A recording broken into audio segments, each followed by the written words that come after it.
Have you ever stopped to wonder about the true power behind, the digital world we navigate every single day? Hmm. We're talking about the platforms, the algorithms, the very infrastructure that underpins modern life. Right. What happens when the engineers and the tech billionaires of Silicon Valley start to hold more sway than even our elected governments? Yeah. It's a provocative question, isn't it? It is, yeah. And it's no longer just a thought experiment, really. Yeah. This deep dive is all about pulling back the curtain on the, let's say, hidden architectures of power shaping technology. Okay. We're going to explore some pretty profound concepts like techno-fascism, the AI arms race, pervasive surveillance, Big topics. big topics, and what it truly means to live in a world where, well, unelected tech billionaires wield immense power. And to guide us through this incredibly complex and, let's be honest, often unsettling landscape, we have insights from Dr. Jaya Clara Brake. She's a leading thinker, a researcher working right at the intersection of tech and justice, someone who has actually helped shape global policy and, crucially, has consistently exposed the systems of power operating, behind the screen. Yeah, her core interest really lies in who controls data and for what purpose. That's why she works on privacy technology. Makes sense. So our mission today really is to offer you a critical understanding of this pivotal juncture in human history, to equip you, hopefully, to engage with these complex issues more deeply. Okay, let's do it. Let's unpack this. So the first fundamental question, why are tech companies so utterly obsessed with our data? Right. It feels like everything we do online, every click, every scroll, every search is somehow just vacuumed up. That's a really good question. And the answer actually takes us back to the internet's early days, the 1980s. Oh. The internet was primarily an infrastructure that evolved in a research context. There were these beautiful sort of utopian ideas around sharing knowledge, sharing information freely. The dream of the early web. Exactly. But even then, early critics looked at this emerging network and saw inherent problems. Mm. It was largely exposed, insecure. They predicted it could become a vehicle for large-scale surveillance if it ever became, a core infrastructure of society. Yeah. And well, that's exactly what's happened, hasn't it? That early insecurity sounds like a ticking clock. Yeah. Was there a specific catalyst, a moment that truly amplified this vulnerability, maybe around 9/11? Yes, absolutely. There was a critical turning point around 9/11 and the War on Terror. Right. There was a significant relaxation of U.S. privacy laws. And what happened was essentially a deal between the NSA and Google A deal. to start exploiting people's data both in the United States and globally for intelligence purposes.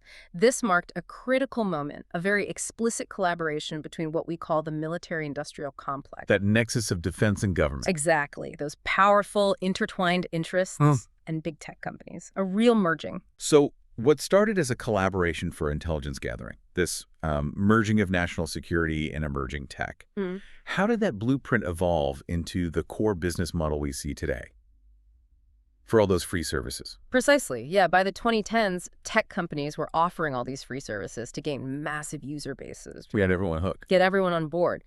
The big question then became, okay, how do we make money from this? And that's where data became the key, the business model. It allowed for this dual exploitation. Dual exploitation. Yeah, Google could use it for targeted advertising, make their billions that way. And the NSA could use it to surface potential targets for military interventions. Wow. And this isn't just a historical footnote. Today, big tech companies are explicitly providing military technologies, not just civilian ones. It's a direct, undeniable continuation of that early merger between, business models and national security agendas. That really redefines the landscape. And it brings us to a term you've used. It's a powerful one. Techno-Fascism. What exactly are we talking about when we use such a strong word? It sounds alarming. It does sound alarming, and it's used carefully. When we talk about techno-fascism, it's not necessarily about traditional political fascism, in the historical sense. Okay. Rather, it refers to a system of control where military objectives and corporate agendas converge, and they effectively override democratic processes. It's profoundly undemocratic at its core. And if we look at the figures at the top of these tech empires, Zuckerberg, Bezos, Musk, some of them were right there at Trump's inauguration. What philosophies are driving them? You've described them as ranging from concerning to truly extreme. Yeah, that's what's fascinating here. There's a whole spectrum of philosophies, and often what you see publicly is, well, it's a kind of marketing ploy. Yeah. Take tech libertarianism, for instance. It sounds appealing, right? Language of freedom and science and progress, a general dislike for the state? Seems reasonable on the surface. On the surface, yeah. But when we look at its practical application, it often translates into an agenda of U.S. dominance via technological domination, often at the cost of other societal ideas or even, basic human rights. Right. It's not exactly freedom when ICE raids homes or universities are bombed, as the source material points out. Exactly. That's not freedom for everyone. It's a very specific kind of freedom they're talking about. So beyond that sort of maybe more familiar tech libertarianism, you've alluded to some even more unsettling philosophies among these leaders. Could you tell us more about something you've called transhumanist Christianity? Using Peter Thiel as an example. It sounds almost like science fiction. It does. It really does. This delves into a powerful, almost godlike ambition to overcome human limitations through technology. Upgrading humans. Yeah. Literally augmenting our bodies and minds, yeah. Pushing towards a future where human frailty is seen as something to be upgraded out of existence. It can even involve, and this is where it gets really dark, a kind of death drive towards the, quote, eradication of the human race for a higher intelligence to appear. Wow. Believing this is somehow doing God's will. You often find elements of eugenics and neo-Darwinism kind of intertwined here. Eugenics. Yeah, where some see a new stage of evolution that only certain people, those with the right genetic makeup, can survive. It's quite something. So this isn't just about disliking government anymore. It seems to be an active, like you said, a tech coup. Is that what's happening? Precisely. I think that's a good way to put it. The shift has become explicit. It's about replacing core government functions with software and fundamentally replacing democratic institutions with the total domination of a handful of rich billionaires. This is happening explicitly in the U.S., sure, but also subtly in Europe through defense contracts, tech companies running core societal infrastructure. The plumbing of society. Exactly. Technology isn't some neutral, cute piece of software you can choose to use or not anymore. It's the very glue that holds society together. And this gives these tech companies incredible control over how society functions and what a good future even looks like. Questions that really, really should be democratic. So how does this growing power translate into direct influence within the political arena? I mean, the example of Peter Thiel's influence on J.D. Vance's political career, that huge $15 million donation for a Senate race, that really illustrates this symbiotic relationship, doesn't it? It really does. And what's striking here is that in the U.S., there's almost no difference anymore between the government and these companies. It feels like a complete, profound corporate takeover. And they're not hiding it? Not really. This isn't hidden. It's actually widely reported. It's explicit. They don't feel like they have to hide anymore. Like the Google example. Exactly. Like Google explicitly dropping some of its ethical standards for AI earlier this year so it can work with the Israeli army.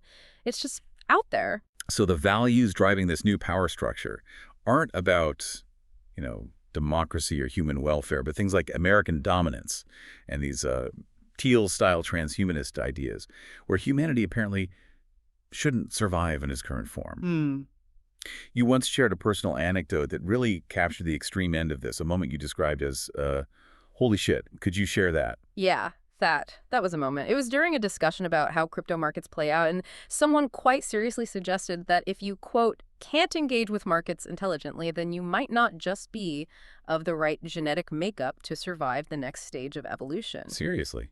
Genetic makeup. Seriously. This isn't just about economic success, It exposes a profoundly narrow and dangerous definition of progress and intelligence, one that basically justifies the exclusion or even that eventual death drive for those they deem unfit for their engineered future. It's truly chilling when you hear it put so bluntly. That is, stark. And connecting back to Peter Thiel, why did he label Greta Thunberg as the Antichrist? I mean, it doesn't seem like it's literal religious belief, right? No, probably not literal. Wow. What's fascinating there, I think, is that he sees her and what she represents as limitations. Limitations to the world, natural limitations on the planet. Things getting in the way. Exactly. Her message clashes directly with his unbridled, headlong rush towards a very specific type of technological development. Think about it. The energy and water demands of massive AI models are immense. Right. Anyone who contests their dominance or points to the real-world constraints on their agenda, well, they're seen as a threat. an obstacle, the antichrist to their techno-utopian vision. This sounds almost like a historical echo, weirdly. You mentioned Elon Musk's grandfather, Joshua Haldeman, back in the 1930s, part of a movement called Technocracy Incorporated, which wanted to replace democracy with engineers and scientists. And he later endorsed apartheid.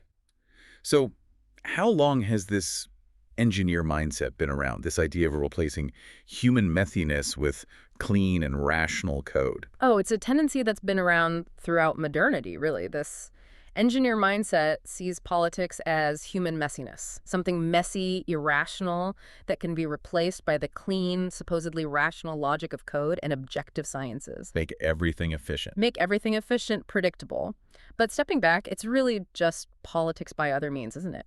When software systems and predictive algorithms start impacting policy, making decisions about resources or people's lives, it's a recoding of society into a language only accessible to a select group with the money, the capacity, the technical training. It's basically a takeover by those with money and technical training dressed up as rationality. Which brings us directly into the AI arms race. We hear that term thrown around a lot. What does a literal AI arms race actually look like, and how does it fundamentally change warfare? Yeah, the literal AI arms race is fundamentally about technological dominance, especially in automated weaponry. Think drones, autonomous weapons. Okay. They fundamentally change the social dynamics of war because they allow you to wage wars at a distance. One soldier could potentially control a whole fleet, maybe 100 remote drones. Wow, that's a force multiplier. Huge. And it also solves a domestic political problem, right? For instance, for politicians like Trump who promised no more wars because you don't have to send as many soldiers into the battlefield in the same way, it changes the political calculus. And we're seeing investment there. Oh, massive investment in drone firms right now. Absolutely. So it's an actual literal arms race in military terms, but you mentioned there's also a metaphorical one Yeah. for economic dominance. Absolutely, yeah. AI contributes massively to economic dominance through prediction and automation across all industries. The country or the bloc that dominates in AI will likely have significant economic leverage globally. It's a race on multiple fronts. This raises a really important question then. If we can't trust private corporations with all this powerful technology, can we really trust governments either? And maybe related to that, why have existing regulations like GDPR in Europe often seem to fail? Why haven't they truly protected data, leading to what you've called just banal cookie banners instead of fundamental change? That's the million-dollar question, isn't it? The short answer is probably no. We can't just trust governments implicitly either. We need completely different governance mechanisms for how a data is exploited. Okay. And GDPR, while well-intentioned, has largely resulted in those superficial changes, the cookie banners, rather than fundamentally transforming how our personal data and online habits are exploited. Why is that? Well, part of the problem is that many assume it's just government versus tech. That's a narrative often exported by the U.S. libertarian Silicon Valley elite, right? But that's not really how it plays out on the ground. It's more complex. So what's a visionary alternative then? Could regulation actually be an opportunity? Maybe for innovation? Yes, exactly. This raises an important possibility. What if regulation wasn't just seen as a barrier, but as an opportunity for innovation? A democratic process that guides tech evolution based on societal conversation and fundamental rights. Like what? Well, imagine if GDPR had come with, say, €1 billion in funding specifically to kickstart privacy-preserving technologies, new forms of social interactions online, guided by principles like privacy and freedom of expression, decided democratically. Ah, so proactive investment. Exactly. That would lead to a completely different type of scientific and technological evolution, one much more connected to actual societal needs and values, rather than just market dynamics and the, frankly, narrow interests of a handful of powerful people. This whole discussion of pervasive surveillance, it brings companies like Palantir to mind. They've been linked to everything from the Edward Snowden revelations to U.S. immigration raids, ICE. Why do governments and even critical services like the NHS in the UK choose to partner with such controversial entities for their core data infrastructure? It seems risky. It does seem risky, but it's often because Palantir promises to solve hugely complex data problems. They offer efficiency gains and insights where, frankly, there often aren't many alternatives readily available, or governments lack the internal capacity. So they feel they don't have a choice. Sometimes it seems that way. The controversial £1 NHS contract, for instance, it highlights either a perceived naivety, perhaps, or maybe even a strategic erosion of the government's own tech capacity over time. Right. And remember, for someone like Peter Thiel, who co-founded Palantir, freedom often means precisely this. Freedom for these companies to operate, to sell their services without being constrained by democratic regulation or oversight. That's their definition of freedom. And when we talk about mass surveillance, I think many people still picture something like China's social credit system, maybe, or that proposed brick card ID in the UK. But you suggest we're already living in a mass surveillance society, just differently, through digital identities and subconscious behavior via metadata. Exactly. We already have multiple digital identities, really. We're constantly being profiled online, both deliberately when we fill things out, but also subconsciously through our metadata. What kind of metadata? That's your scrolling patterns, what you pause on while browsing, what you click, who you communicate with, how frequently, the times of day, all these tiny signals. This creates a much more fine-grained imprint of your psychological state, your habits, your connections, than any physical ID card ever could. So it's less about tracking individuals specifically. It's often less interested in you as a specific individual and more in surfacing abnormalities across populations, finding patterns, deviations, things that stand out, which then might become targets for advertising, influence, or even state intervention. And with AI becoming so prevalent now, especially with people using platforms like ChatGPT for advice or even as a kind of therapy, OpenAI themselves warned that chats can be used as court evidence, Yeah. right? And that AI cannot keep your secrets like a human therapist would. That's right. So is everything we put into Google, into ChatGPT, into these other AI tools, Yeah. is it all essentially just collecting information on us that could be used against us? Yes, pretty much. Everything we put into these platforms, our questions, our worries, our searches, is essentially collecting information on us, training their models, refining their profiles of us. This raises a huge ethical concern, doesn't it? People are sharing their innermost thoughts, their vulnerabilities, with AI therapists or assistants. This creates this massive digital fingerprint of societal behavioral dynamics. A map of our collective psyche. Something like that, which corporations and governments might actually understand on a macro level better than we understand ourselves. That's a disturbing thought. And it seems like companies are actively encouraging us to humanize these chatbots, aren't they? Like WhatsApp's Chat With Me function. It's about driving engagement, right? Not just organic user behavior. Oh, absolutely. No, it's driven by commercial KPIs, key performance indicators. They want engagement. They need you to keep chatting, keep interacting, keep posting, keep feeding the machine. Because that's the business model. That's the business model. Yeah. And this drives a certain type of technological progress that, until recently, maybe felt a bit headless, just purely commercially driven. But now, as we've discussed, that commercial agenda has merged quite explicitly with a military one, creating this incredibly powerful, often unchecked drive forward without a broader societal conversation about its implications, about where we actually want this to go. Okay, finally, let's touch on blockchain. For many people, especially, what some might call the tech bros, the dream is that blockchain is this amazing, secure, decentralized, transparent technology, that it can solve massive global challenges, migration, climate change, and even replace the old financial elites. Is that enthusiasm warranted? What's the reality? Yeah, I have very mixed feelings about this, having studied it for my PhD and been kind of a critical insider from the beginning. Right. I do believe we have to engage with the technology because, let's be honest, the tech isn't going anywhere. It's being developed. It's being deployed. So we can't ignore it. We can't ignore it. And early on, what was genuinely fascinating was this weird hodgepodge of really divergent political actors. You had anarchists, bankers, developers, activists, all united by an enthusiasm for these cryptographic schemes. An unusual alliance. Very unusual. And crypto truly opened up questions of monetary design, monetary politics, political economy in a really practical, experimental way that hadn't happened for maybe a century. That was exciting. So there was a promise there, a potential. But what's the more nuanced reality today? You've said yourself it currently facilitates corruption and fraud. Unfortunately, yes. That is a significant part of the current reality. It facilitates corruption and fraud at levels that are sometimes hard to even imagine. And crypto tokens themselves are often less secure and way more volatile than traditional money, which, remember, is supposed to be a public utility designed for stability and accessibility for everyone. Not a lottery ticket. Not a lottery ticket, exactly. And while there is certainly government interest now, you see Trump talking about a Bitcoin reserve, or the EU discussing a digital euro, and there's this narrative pushed about a cashless, transparent financial future. Yeah. The reality we see on the ground is that these so-called decentralized networks often lead to an incredible centralization of wealth and power. How so? It benefits the whales, the big players who can manipulate markets. We've seen it happen.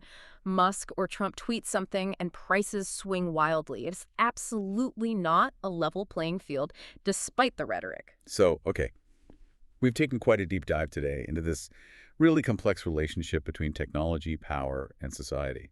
It really underscores how deeply integrated all this stuff is into every aspect of our lives now. And the often very explicit intentions of those at the helm, which could be quite sobering. It can be sobering indeed. It's a stark look at the current landscape. But if we consider the broader picture, Dr. Breck herself holds a nuanced perspective. She talks about tech having some potential liberatory force. Okay, so not all doom and gloom. Not entirely. She sees technology not just as what these billionaires imagine it to be, but as a much broader field where we can be constantly working through problems. We can develop better, more sensible, more beautiful ways of engaging with ourselves, with each other, and with the environment using technology thoughtfully. And there's maybe a positive trend emerging from within this world, too, isn't there? Yeah. You mentioned tech workers are waking up, speaking out. Groups like No Tech for Apartheid making headlines, reporters picking up on this dynamic. Yes, that's definitely happening. There's more internal dissent, more questioning, which is crucial. So this raises an important question for anyone listening. What can you do faced with all this complexity? Well, as Dr. Breck puts it, and I think this is really powerful, you are the experts on how technology is affecting your lives. Right. Our own experience matters. Absolutely. You should feel empowered to engage with all this, but with curiosity, with groundedness.